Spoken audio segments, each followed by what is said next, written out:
Welcome back to the rating climb. We're 402. I'm going to 2200, and I'm talking through the thought process behind every move. Pawn in the center, we're just going to mirror that. That's the simplest and easiest thing to do. We want to get our fair share of the center. Okay, bishop to c4. What is it attacking? It's attacking f7. Now, that's defended by my king, so I'm not immediately worried. However, there's one spot on the chessboard for both players that you have to pay close attention to at the start of the game. F7 is the one for black, F2 is the one for white, and the reason for that is because this square is where the 4-move checkmate happens at. All right, so if my opponent were to bring out the queen here or here next move, they could checkmate me. So I'm going to be paying close attention to that on my next move. Now, the first thing I'm going to do is actually defend this pawn with my knight, and that's important because if the queen comes to h5, okay, they didn't go to h5, h5 would be attacking both of these, and I wanted this to be defended. So I'm kind of planning ahead a little bit here because I've seen this before, and I was expecting this, right? And now we have to be really, really careful because if I just do a random move like d6 or something, the queen comes down and the game is over in 4 moves, okay? So what you want to remember against the 4-move checkmate is always block the queen. Just block the queen. So don't let it get to the f7 square. So how can I block the queen? Well, I'm going to bring my knight out, block the queen. And remember, if I can accomplish something else that I'm trying to do at the same time, that's going to be helpful. And my opponent is talking to me. They said, man, don't cry. I said, man, don't cry. All right, we're not going to cry. We're going to stop the checkmate. So here we go. He blocked it off. There's one thing they could try is to come over here and we could simply defend with the queen, or we could get a little bit fancy with the move knight to d4, but we don't have to worry about that. So g4. So why would my opponent play this move? It's pretty obvious to me. They want to play g5, they want to make my knight move, and they want to checkmate me. Okay, so there's a couple of ways we could deal with this. Number one would be, well, maybe I just stop g5. So for example, I could play a move like h6, and then I would be able to capture the pawn. That seems reasonable, but maybe I have something a little bit more aggressive that I could also do. For example, the move knight to d4 looks like it's going to chase the queen away, probably from the threat here, and also threaten a fork of my own. And it's putting the knight in a nice square in the center. It's with tempo. It's, looks like a pretty nice move. So I think that's what I'm going to do instead. I'm just scanning to see if there's anything else. Of course, I could play something like queen e7 to defend, but then after g5, I have to figure out where my knight's going, and I don't see a lot of good options. So I think rather than wait around for this, I'm just going to go forward with my knight to d4 move, okay? And my opponent is still talking to me, just telling me to play, just do it. So, okay, we have the a little bit distracting. We have the attack on the queen. Okay, and they do go back and save the fork, okay? So they saw that, and they're defending against the fork. So what do we do now? Well, of course, I'm scanning and I'm noticing that there's a free pawn. So if I want, I could take that. I could also just consider a move like d5. And why is d5 such a powerful move? d5 lets my bishop out, so I immediately attack that weak pawn. Also, whenever you have a lead in development, breaking open the center usually is going to be good for you. So my opponent has only has one piece out, just the bishop, right? Queen has now wasted some time having to go back. He's wasted some time over here. I have 2 knights out. So opening things up is probably a pretty good strategy as well. I think what I'm going to do is just take the free pawn because then I'll be able to play d5 afterwards, and it's almost the same position. I don't even lose a pawn. So what I want to do before I make this move is just scan to make sure there's no tricks or anything that might happen to me. So this is a weak square, but I could safely take that. We've got the queen kind of shut in there with our knight, so I think we're totally fine to do this. Let's go ahead and grab the pawn on e4. My opponent says, hey, 6 minutes. Okay, so c3. So our knight's under attack. Probably don't want to lose that, so I think we're just going to retreat it. I'm going to just check for some counterattacking moves, and the reason is, like, for example, let's say I go queen h4. It threatens checkmate, and it's not so easy for white to defend because they, normally they maybe would use their queen, but my knight is there. So maybe before I move my knight, I want to throw in this move and threaten this checkmate. And actually, the more that I look at that, I'm like, how is white going to deal with that? because you can't really go knight h3. I could just take it. You can't defend because my knight is sitting there. And that's a serious threat that we're talking about checkmate here, right? So actually, upon second thought, I think I will do that. And I'll go queen to h4 and create a really powerful counter threat. So I'm not worried about this. Okay. So, you know, yes, they get the knight, but they don't stop the checkmate. And it's kind of funny. Our opponent was trying to checkmate us, but we're the one who actually is going to deliver the checkmate here on f2. So let's go ahead. We'll capture that. Let's just verify, but everything looks good. And it is a checkmate. So, all right, let's jump into the next game. Good game to our opponent. And they're still typing to me. All right, we're going to just go into the next game. Okay. All right, we've got the white pieces. Let's start this game with e4 and c5. So Sicilian. Okay, so Sicilian is a different way to control the center, which is a good option for black. Instead of e5, they're going with c5. Usually, the best thing to do is just bring your knight out to f3 and add support to the d4 square. Okay, and we can go ahead and get 2 pawns in the center and recapture here with our knight. And that's what we'll do. And basically just fighting for control of the center. Okay, e5. So the move e5 is good and bad for black. It's good because they gain a tempo chasing our knight away and they let their bishop out. But it's bad because it gives us this d5 square. See, if they would have went to e6, they'd have a pawn controlling that. But now that they've gone to e5 and the c pawn's already gone, this d5 square is a pretty nice square for maybe a knight or a bishop, and it's never going to be chased away by pawns. Right? That's a pretty big deal. So I'm going to be looking for opportunities to take advantage of that. I could trade, but I think I'm just going to leave some of the pieces on the board. So I'm going to go over here to b3. And you can go multiple places. It's not really bad or good to go one way or the other, I don't believe. This is just where I'm going to put it for now. And we do see knight to f6, so that's an attack on my pawn. I think the simplest thing to do is defend, and if I can develop a piece at the same time, I'm going to do that. So I'm going to play knight to c3. Remember, knights before bishops is generally the rule that you want to follow, so that's what we'll go with. And I'm keeping an eye on the square, like I said, because it's a nice outpost maybe for my pieces eventually. First, we want to develop and just kind of watch out for threats and things. Okay, queen to e7, so interesting move. I don't think it's a great move for black because they blocked their bishop in. I think they probably could have played bishop to b4, try to put some pressure on us, but queen to e7 doesn't really bother me too much. Now, if I want to jump my knight in right now, I could attack the queen. The problem is I would potentially just get captured. So this knight is a bit of a problem. So is there a move that I can play to maybe deal with this knight? And the answer is yes. Sorry, another message coming through here. Everybody's talking to me today. The move is bishop to g5. So it's a pin on the knight. The knight can't move, or I'm going to take the queen behind it. And I'm developing a piece. So I'm following that general principle of doing multiple things at the same time. And I'm threatening now to jump in with d5, knight to d5, and the knight can't take me.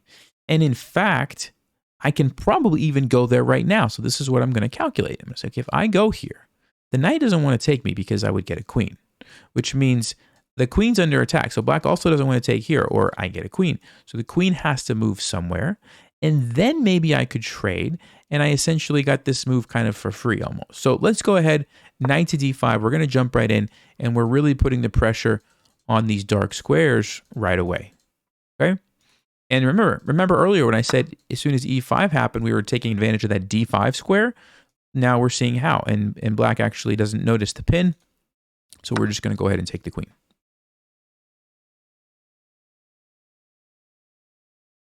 And if they retreat the knight, they'll get 2 pieces. Okay, they didn't. They could have gotten 2 pieces for the queen, which is okay. It's not really great. It's still good for us, but would have been a little bit better. But since they didn't, I have the option to take back. Now, I could take with the pawn. Looks pretty good because it gains a tempo on the knight. I could take with the queen. It's a nice square for my queen as well. Gets ready to castle. So they both look pretty good, but I think I am going to take with the pawn. And the reason is the tempo on the knight is going to prevent black from doing something useful. Like they're not going to be able to castle because they have to save their knight.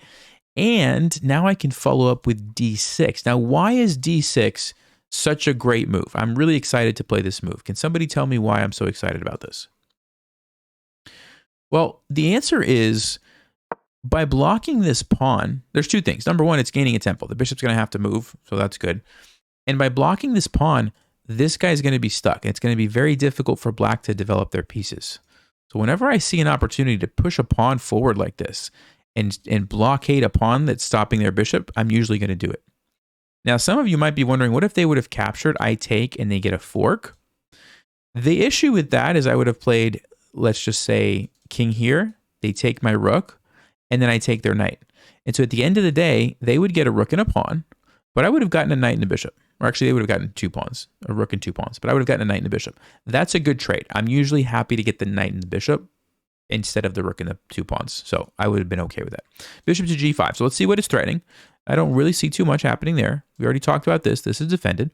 So I think everything is looking great. Now's probably a time to continue developing, right?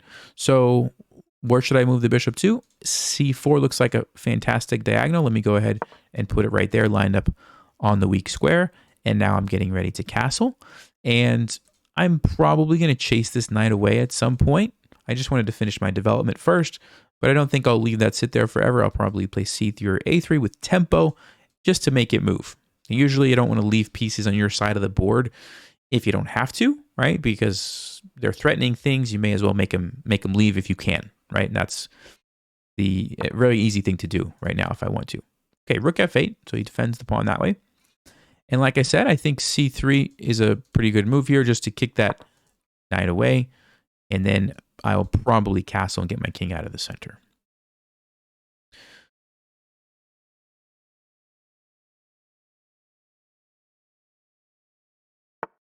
Yep. Okay, so the knight retreats. And let's just see, does that threaten anything? No. Do I have any, obvious things that I can take advantage of? I don't think so. Even though I'm up a queen, there's not any immediate targets for me. And so I'm going to go ahead and continue with the plan of castling and to try to get the rooks involved. And remember, when you're ahead, so since I have the queen for the bishop, essentially, trading is good. Because the more that I trade, the closer I get to the end of the game, the easier it is for me. So I'm going to be looking for opportunities to trade some pieces. But first, I want to activate my rooks. And I think because the king is still in the center, and now black can't castle this way, that's probably where I'm going to focus. Maybe something like rook to e1, trying to put the pressure on the king that way. Okay, so they want to go here with the bishop, and then maybe they're going to try to castle this way, which makes sense. I think rook to e1, just bringing in a piece that I'm not using, putting it somewhere useful, makes a lot of sense. Okay, knight to a5. So yes, it's attacking me, but I also can just take it. And remember what I just said about trading being good. I think that's what I'm going to do. Also, what else was this knight doing? If you can remember, before it moved here, what was it doing? It was defending this pawn, right? And now it's not. So I could also take here. And that also looks pretty good. So I don't think it really matters the order. I think both of these moves are going to be able to be played by me. Maybe I'll start with this one because it's a check. But really, I could have also taken here first because I'm probably going to do that next turn anyway. Okay, so there's the king. Do I have any follow-up checkmates? My queen is not quite in position. So I think it's safe to go ahead and trade the knights first. And then I'm going to look for an opportunity to bring the queen in and take advantage of the king's position. Okay, so how do we get our king to a better position to attack black's king? Get our queen, I don't know if I said king or queen, but get our queen. How do we get our queen to better attack black's king? All right, well, if you had a chance to look at that, I'm looking at a couple of things. So we've already got control of the file here. I need a way to attack the king, which is going to have to be on one of the diagonals. Now, this diagonal is already guarded. So that's leading me to believe I should focus on this one. So the question then is, how do I get my queen over there? Queen to a4 was the first move that came to my mind because I'm going to try to just take this, and that's going to be checkmate. I actually don't see an easy way or any way for black to stop that. So that looks really good. However, I also noticed the move queen to d5, which does the same thing, except it also attacks the rook, which is kind of cool as well, and maybe even a little bit better. So I think I'm going to go with the fork here, but the idea really is to get the queen to a5. Okay, but notice how I'm trying to do it in a way that has multiple threats all tied together, and that's usually going to be more powerful than just a single threat. Okay, so we're going with the double threat here. I think black could actually survive if they brought the rook over and tried to block, at least for a few moves, but this doesn't really solve the problem of dealing with this diagonal, and if you look carefully, the king has no escape squares. There's nowhere for the king to run there, you can't run there, you can't run there. So this is just simply checkmate, and a good game to our opponent. Okay? Oh, I forgot to do game review on the other games. I apologize for that. Let me go ahead and do it for these remaining ones. Yeah, I felt like that one was pretty good. So 98 there, and okay, let's jump into the next game. Well, I also haven't been updating the wins, so let me go ahead and take a moment. How many games did we play? I think we played 1, 2, 3 games, if I'm not mistaken, right? So let me go ahead and update the wins here to 7. And okay, let's keep going. New 10-minute game. All right, so we're black. Let's see what white's going to do. E4. Okay. I'm debating if I want to teach you guys a different opening here. Yeah, we'll try a different one. So we're going to play the Scandinavian, and this is it's an aggressive opening, and it kind of goes against. Well, we're not going to get to see it. I was hoping they were going to take us. So I was going to say it goes against the principle of bringing out the queen early, but they didn't want to accept it. Okay. So what about the pawn trade? Should we do it or should we not do it? Well, I'm going to do it, and the reason I'm going to do it is because when these pawns trade, it's going to open up the d file. But the significance is that I get to make the capture first. And what does that mean? It means white is going to lose castling rights. So that's a small thing, but it's something that I'm pretty, happy with. And now I can still castle, white can't, and maybe I can attack the king. And even though the queens are traded, you can still launch an attack on your opponent's king, okay? So just because, there's no queen doesn't mean you can't do that. So how can I best do that? Well, I'd like to be able to castle, because if I can castle this way, my rook is going to immediately be lined up on the king. So what do I need to do? Probably develop these pieces. So let's start with the knight. Remember, knights before bishops is usually a good plan.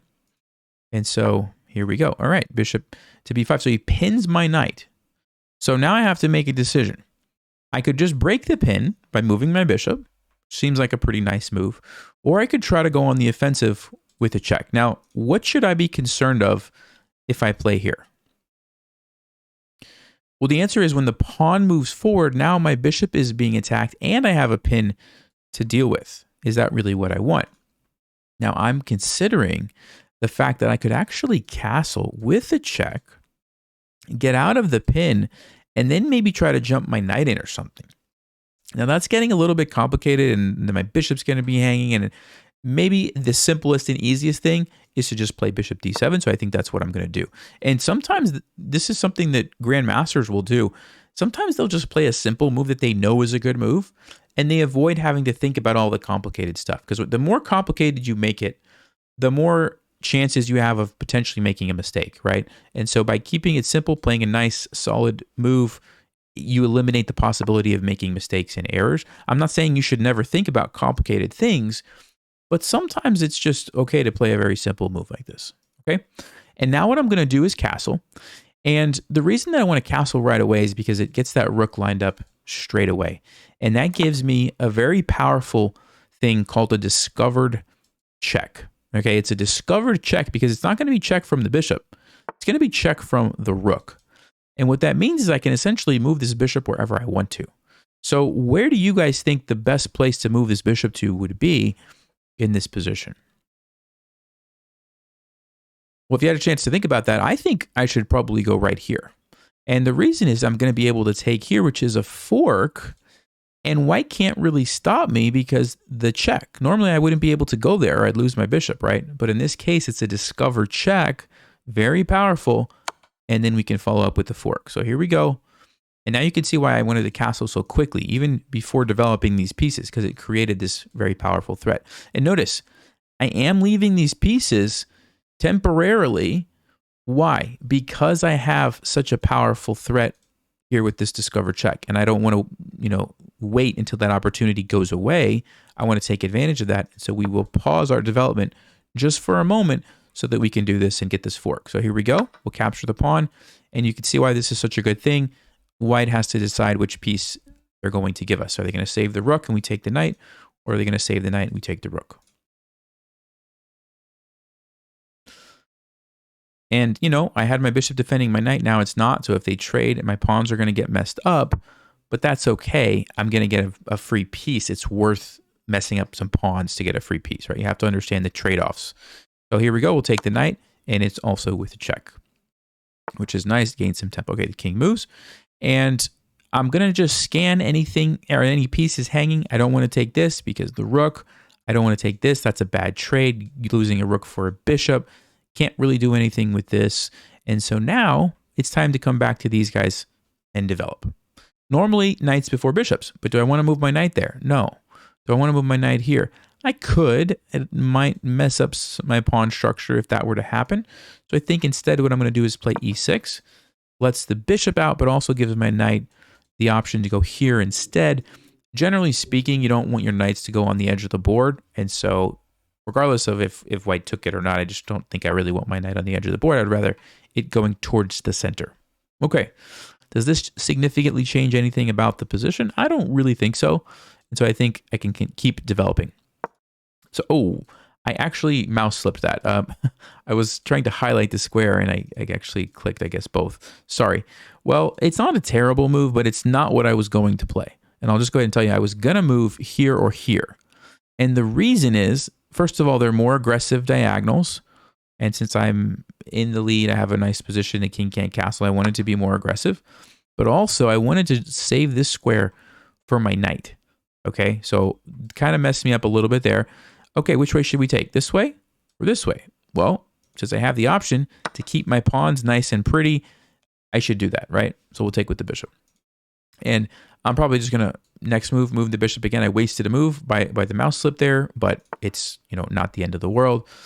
Okay, we could go here and attack the rook. I noticed that because as soon as the pawn moved forward, it was a open diagonal. I could still go here or here like I was initially planning. And then bring the knight around. Doesn't really matter. I think I will actually just go with the c5. I like this diagonal. Just kind of gives me lots of options. And I want to clear the way for the knight to move to the center here on e7. Okay. Do we have to worry about that? Not really. Doesn't really threaten anything. I don't really care if the pawn goes there. So let's continue and bring my knight to e7. Okay, great. We've got all three pieces out. We've now connected our rooks, and we are ready to continue. Now, remember, since we are ahead, knight and bishop, the two rooks cancel out. We have an extra piece. Trading is good for me. Trading gets me closer to the end of the game, and I'm happy to do that. So I could simply just take this. I think that's totally fine. I could also play a6 and chase it away if I want. This is an interesting moment, actually. And I will say, normally trading is good, and I would trade. But in this case, I don't really want to open up the rook to attack here. Now, yes, it's already defended. I could very easily move my king and defend, so it's not a big deal. But as a general rule, I don't like to give my opponent free counterplay with their pieces if I don't have to, right? And since I don't have to, I'm just going to play a6 instead. Make the knight go back, and it keeps the rook stuck behind the pawn, okay? That's the important thing. If the pawn captures, it opens up the rook. But as long as the pawn is there, the rook's not really doing anything, okay? So this is just a blunder. It doesn't deal with the fact that there's a bishop here, so it's a free piece for me, and I'll just go ahead and take it.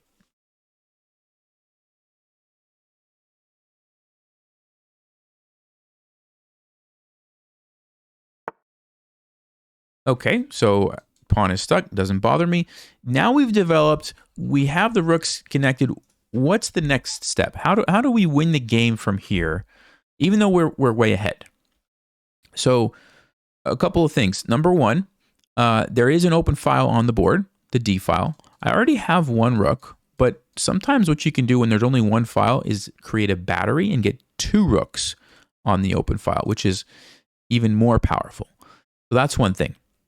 The other thing that I can do is look at my pieces and say, okay, which ones can I improve the position of them? So for example, this knight, it's good, but it could be better, right? And f5 is a nice square, or d5, or maybe g6 puts pressure on these pawns. So that's also something that I could do. And I think I'm going to start with that. I think I'm going to start with the knight, and then maybe we'll go for the battery with the rooks. So I'm going to go to f5. And the reason I'm going to f5 is because there's no g pawn. Okay, so there's no g pawn that can chase me away. There's no e pawn that can chase me away because it's already been pushed forward, which means this square is totally, it's called an outpost, but it's totally solid for my knight. It's going to just be able to sit there as long as I need it to. Imagine if I would have went to d5 and then white played c4. Well, now I have to move my knight again, right? So you can see the difference between those two squares, okay? And I'm looking like, do I want to try to like jump in and attack some stuff? I could definitely do that, and that's not a bad idea, but I also feel like I should just get my rooks involved more. So instead, I think I'm going to play rook up to one of these squares. Maybe I'll just go to d5 for now. Add some support over here. Yes, I might have to move if this pawn gets moved forward, but that's okay. I could probably then go to d4 and then start attacking stuff. That's what's going to happen. Okay, and then we'll just move it. And we'll go here, attacking this, and also getting ready to double up and create that battery. Okay. So c5, can't take that. It's defended. I think it makes sense to just continue with the battery. So here we go. 2 rooks lined up on the bishop, and white has to deal with the threat now. Now, one thing that did happen here with this is my bishop. My bishop is not so great. So I don't want to leave that forever. I want to figure out a way to get this bishop out. So I'd like to play a move like b6, takes. However, there's a problem with that. Do you guys see the problem if I play b6 right away? Well, the problem that I'm thinking is that after this pawn takes, maybe I have to worry about the rook coming in here. Maybe not, because if the rook does that, then I, take this and he takes me, and it's kind of tricky, but maybe that's okay for me. But if I don't even want to have to worry about that, I can just go bishop to b5, defend my pawn, and now I'm ready to push, and I don't have to worry about the rook taking that. Okay, and the reason I'm doing this, right, is I don't want my bishop to be stuck back here. That's not a good place for my bishop to be stuck, so we're going to figure out a way to get that out. Okay. Is trading good or bad? Trading is good. So I'm going to go ahead and start with that. And then, now that the bishop is gone, remember what it was defending, this guy is weak, and so I'm changing my plan. Yes, I was going to play b6 to bust out the bishop, but notice how I'm being flexible, and when my opponent makes a mistake, I'm like, okay, well, let's change direction and focus on this instead. And that's what we're doing here. So I think now we take this or we take this because the bishop's no longer defending those, and then this guy will be able to come out after that. Okay?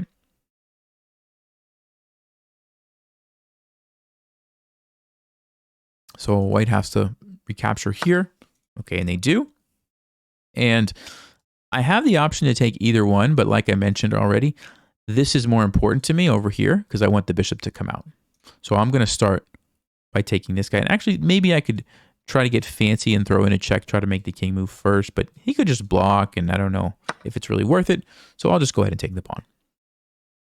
And this is a danger when you push your pawns too far forward. If the piece that's defending them somehow gets captured or traded or something, the pawns can be weak, right? And that's what we see. Okay. I could go on the offensive here and take this. I think that's a more powerful threat than what white is trying to do here. I could also just play g6 and stop the rook. Either one would be totally fine. And just for the sake of simplicity, let's just shut down the rook, right? This is a really simple thing to do. When a rook is on an open file, if you can push the pawn forward, a lot of times it just makes the rook hard to do anything, right? Can't really do anything. So now we can take this. I'm going to speed up just a little bit so we don't run out of time here. But basically now what I'm trying to do is, can I force some more trades? And then the solution is, unless I have enough pieces to checkmate, which I don't think that I do just yet, I'm probably going to try to get one of my pawns to become a queen, right? That's basically the plan. All right, so let's keep scanning here. And it looks like a free pawn. So I think I'm going to go ahead and take that. And